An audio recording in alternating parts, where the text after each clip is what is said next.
शुरू अल्लाह के नाम से जो बड़ा मेहरबान और निहायत रहम करने वाला है। भोली लड़की। दोस्तों, इस वीडियो में आगे बढ़ने से पहले अगर आप लोगों ने अभी तक हमारे YouTube चैनल औरत हब को सब्सक्राइब नहीं किया तो इस चैनल को सब्सक्राइब कर लें और साथ ही लगे बेल आइकन को भी प्रेस कर दें ताकि तवातुर के साथ हमारी वीडियोस आप तक पहुंचती रहें। उसकी खूबसूरती का पूरे मोहल्ले में चर्चा था। जब कभी भी खूबसूरत बच्चियों का तस्करा होता तो रजी भाई की बेटी ज़ेबा का नाम सहरे फहरिस्त आता। कुछ लड़के ज़ेबा को मलका हुस्न भी बोलते थे। सिर्फ इतना ही नहीं, ज़ेबा बल्कि हुस्न थी बल्कि मलका किरदार भी थी। सिर्फ 11 वर्ष की थी ज़ेबा जब उसकी माँ का साया उसके सर से उठ गया। रजी मियाँ साइकिल से करियाने का सामान दुकानदारों को सप्लाई किया करते थे, मगर जब से बीवी को दुनिया को लब्बैक किया तो उसने छोटी सी बैठक में करियाने की दुकान खोली। जब बीवी थी तो कोई फिक्र न थी घर किस वक्त आना है, मगर अब बेटी का साथ है। आज के दौर में जिसके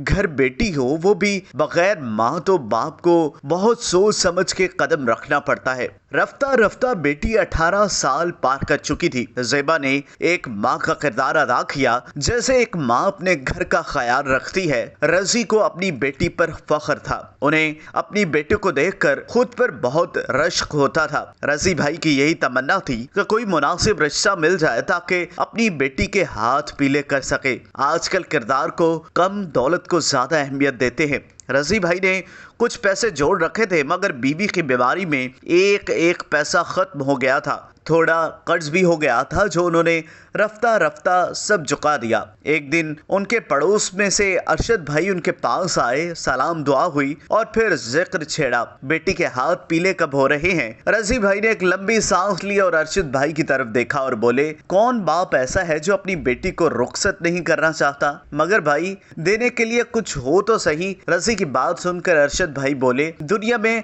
हर तरह के लोग हैं, आपकी बेटी में वो सारी खूबियां हैं जो एक लड़की में होनी चाहिए।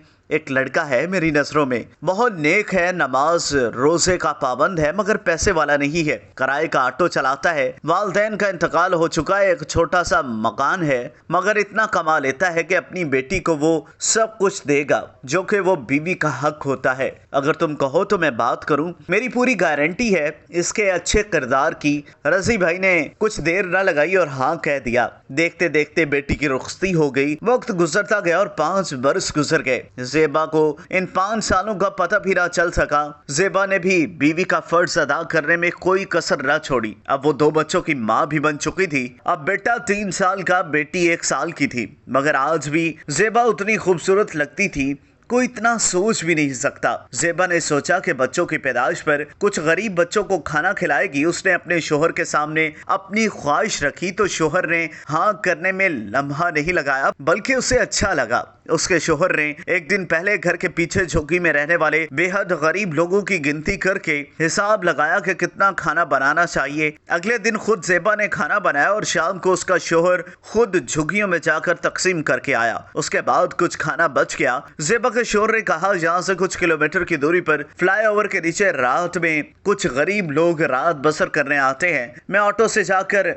ये खाने की थैलियां उनको दे आता हूँ। मगर ज़ेबा का शोहर वापस नहीं आता। इसी तरह 1 घंटे से ज्यादा बीत जाता है, मगर ज़ेबा का शोहर वापस नहीं आ पाता। 2 पुलिस वाले ज़ेबा का दरवाजा खटखटाते हैं। ज़ेबा बाहर आती है। पुलिस वाली पूछती है, ज़ेबा आपका नाम है? हाँ मेरा नाम है। क्या वो ऑटो चलाते हैं? जी हाँ। मगर ये सब कुछ क्यों पूछ रहे हैं? उनके ऑटो की ट्रक से टक्कर हो गई है। वो और अस्पताल में इस वक्त ज़ेबा के घर में एक पड़ोसन भी थी। ज़ेबा अपने बच्चों को सौंप कर अस्पताल पहुंचती है। अपने शोहर को देखकर उसके होश उड़ जाते हैं और पूछती है, ये सब कैसे हुआ? ज़ेबा, जो होना था हो गया, बच्चों का ख्याल रखना, उन्हें किसी चीज की कमी महसूस मत होने देना। इससे पहले ज़ेबा कुछ कह पाती, उसके शोहर की गर्दन एक तरफ झुक गई। वो डॉक्टर के पास गई तो डॉक्टर ने उसके नब्ज की जांच करता है और सर नीचे करते हुए बोलता है, ये अब नहीं रहे। ज़ेबा की तो दुनिया लुट जाती है। कुछ घंटों के बाद जब ज़ेबा के वालिद को फोन पर अपने दामाद की मौत का मालूम होता है तो उन्हें बहुत सदमा लगा। उन्होंने कहा, बेटी मैं तुझे लेने आ रहा हूँ, मगर ज़ेबा ने मना कर दिया और कहा कि आप वहाँ अकेले रहते हैं। रसी भाई ने इत्तेफाक करते हुए मकान खाली करके अपनी बेटी के घर सोचकर मुंतकिल हो गए और नवासों की कफालत करने लगे। जो थोड़े पैसे थे सब इकट्ठे कर लिए थे। अभी रसी भाई ने काम शुरू ही किया था कि अचानक उनके सीने में दर्द उठा। ज़ेबा जब तक उन्हें पड़ोसियों की मदद से अस्पताल ले जाती है, उन्होंने घर में ही दम तोड़ दिया। ज़ेबा पर गोया गमों का पहाड़ टूट पड़ा। जो घर में पैसा था वो खर्च हो गया था। मजदूरी करके तो कैसे करे। एक मिलने वाली ने उसे राय दी, आधा किलोमीटर दूर एक बहुत बड़ी इमारत बन रही है, वहाँ मैं भी काम करती हूँ। ठेकेदार बहुत नेक इंसान है, अगर तुम तैयार हो तो मैं कल बात कर लूं, परसों काम पर लग जाना। ज़ेबा तैयार हो गई। तैयार होना भी था, बच्चों को जो पालना था और मकान का किराया भी देना था। मगर एक दिन चक्कर खाकर गिर पड़ी। उसका जिस्म बुखार से तप रहा था। ठेकेदार से बात करके उसको घर ले आए। 8-10 दिन घर पर ही गुजर जाते हैं। बड़ी मुश्किल से वो काम पर जाती है। इत्तेफाक से उसका ठेकेदार का मालिक आ जाता है। उसकी नजर ज़ेबा पर पड़ती है और मालूम हुआ कि ये एक बेवा है, 2 बच्चों की माँ है। ठेकेदार से कहता है, अगर ये खाना बनाना चाहती है मेरे घर पर आ जाए, हम सिर्फ 3 लोग हैं, हम इसे तनख्वाह के साथ साथ खाना भी खिला देंगे। ठेकेदार कहता है, मगर तुम साफ सुथरा लिबास पहनना। मालकिन को गंदगी बिल्कुल पसंद नहीं। ज़ेबा को लगता है कि अब वो अपने बच्चों की परवरिश अच्छी तरह कर सकेगी। अब उसके दिन सुकून से गुजरेंगे। एक रोज जब बावर्ची खाने में काम कर रही थी, तभी मालकिन आकर कहती है कि मैं किसी काम से बाहर जा रही हूँ, साहिब को बोलना कि मैं शाम तक वापस आऊंगी, वो दोपहर के खाने में मेरा मुंतजिर ना हो। ज़ेबा उसे बोल देती है। तभी मालकिन का फोन आता है, मम्मी की अचानक तबीयत खराब हो गई है, मम्मी के पास जा रही हूँ, कुछ दिन भी लग सकते हैं। ज़ेबा अपने शोहर की याद में खोई हुई होती है। कोई पीछे से आकर कंधे पर हाथ रखता है और वो देखती है कोई और नहीं उसका मालिक होता है। साहब जी, ये आप क्या कर रहे हैं? तुम बहुत खूबसूरत हो, अगर थोड़ा सा हुस्न हमें भी मिल जाए तो क्या फर्क पड़ता है।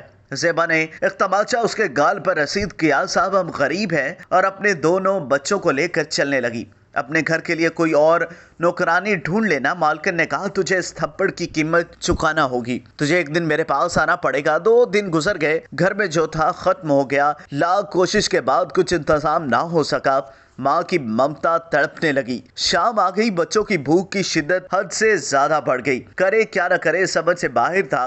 बच्चे भूख से तड़प रहे थे। माँ खुद 2 दिन से खाली पेट थी। ठेकेदार ने भी उसको काम नहीं दिया जहाँ पहले काम करती थी। बस बेचारी लाचार माँ क्या करे। बच्चे नीम जान हो चुके थे, मगर क्या करे, आखिर बच्चों को बचाना उस माँ की मजबूरी थी। आखिर वो मालिक के पास पहुंच गई। कुंडी खटखटाई। मालिक ने दरवाजा खोला। उसके चेहरे पर शैतानी हंसी नजर आ रही थी। मुझे मालूम था ज़ेबा, मेरे बच्चे 3 रोज से भूखे हैं। हाँ, किचन में जो चाहिए ले जाओ। ज़ेबा किचन में जाकर दूध, डबल रोटी, सब कुछ एक टोकरी में भरकर जैसे ही निकली, मालिक हाथ पकड़ लेता है, इसकी कीमत अदा करना होगी। तुम जो कहोगे मैं करूंगी, पर अब मुझे जाने दो। मालिक ने कहा कि मैं एडवांस नहीं देता। इतना कहते ही ज़ेबा का हाथ पकड़कर कमरे में ले जाता है। फिर क्या था, औरत की इज्जत तार तार हो जाती है। कुछ देर बाद खाने की टोकरी ज़ेबा के हाथ में थमाते हुए बोलता है, जब राशन खत्म हो जाए तो चली आना। मैं मजदूरी में कंजूसी नहीं करता और ना ही दराजी करता हूँ। ज़ेबा टोकरी लेकर तेज कदमों से अपने बच्चों की तरफ जाती है। बच्चों को खाना खिला रही होती है कि पड़ोसन और मालिक ने कहा कि इसी ने मेरे घर में चोरी की है। ज़ेबा बेचारी बेबस थी, बोली नहीं मैंने चोरी नहीं की। मालिक ने उसकी टोकरी की तरफ इशारा किया। टोकरी में देखते हैं कि उसमें कुछ रुपए भी होते हैं। मालिक बोला, यही मेरे पैसे हैं, मैंने इसकी परेशानी देखते हुए कहा था, मगर ये नमक हराम पैसे चुरा लाई। फिर पुलिस वाले इस मासूम को थाने लेकर जाते हैं और अपनी मनमानी के लिए इसे छोड़ दिया। वो बेबस और लाचार और भागी हुई अपने घर पर आए बच्चे रोते रोते थक कर सो जाते हैं। आज वो रब से यही शिकवा कर रही थी, कब तक गरीब औरत बच्चों की खातिर पब्लिक प्रॉपर्टी बनती रहेगी। या अल्लाह, औलाद दे तो गरीबी ना दे, वरना इंसान सिर्फ भेड़िया औरत की इज्जत को इस तरह नोच कर खाते रहेंगे। ये समाज अंधा भरा है, ना हक बोलता है, ना हक सुनता है, ना हक उसे दिखाई देता है। यह सितम गरीब औरत पर क्यों होता है? बेवाओं की इज्जत चंद रोटी के नवालों की खातिर यूं तार तार होती रहेगी जिस तरह ज़ेबा की हुई, और इसके जिम्मेदार हम सब हैं। रोज़े महशर हमसे भी सवाल किया जाएगा, तुमने ऐसे जुल्म क्यों होने दिए। दोस्तों, अगर आपको ये वीडियो पसंद आई हो तो इस वीडियो को लाइक करें, कमेंट करें, और हाँ, जाते जाते हमारे YouTube चैनल औरत हब को सब्सक्राइब करना मत भूलिएगा।